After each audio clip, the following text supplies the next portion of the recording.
कि 80 साल की उम्र में भी आपकी पेंशन मुझसे ज्यादा है।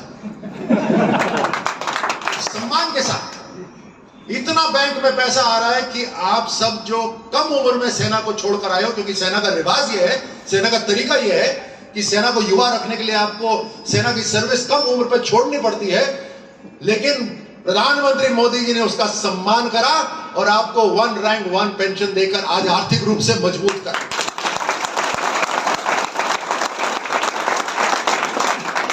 यही नहीं, दिवाली हो या कोई त्योहार हो तो सैनिकों के साथ अपने सबसे पहला परिवार कौन होता है जिसके साथ त्योहार मनाते हैं? सैनिक। सबसे जिसके साथ आप त्योहार मनाते हो सबसे बड़ा नजदीक परिवार है। तो मोदी जी का परिवार क्या है? सैनिकों के साथ जाके वो त्योहार मनाते हैं। ये सम्मान दिया आप सबको। यही नहीं, मुझे याद है आप सब जब मोर्चे पर होते थे, जब सामने से कार्रवाई होती थी दुश्मन की, तो बताओ बोलते थे या नहीं बोलते थे कि हाथ बांधे में हाथ छोड़ दे तो फिर हम सिखा दें इनको? बोलते थे। ये खुली छूट भी प्रधानमंत्री मोदी जी ने दी, इस मजबूत सरकार ने दी।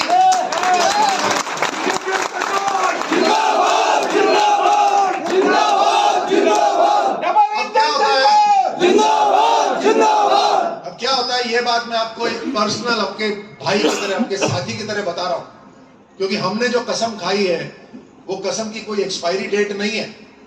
आप याद करो, जब कसम परेड हुई थी उसमें कभी ये तो नहीं बोला था कि 2027 तक खत्म हो जाएगी, 24 तक खत्म हो जाएगी।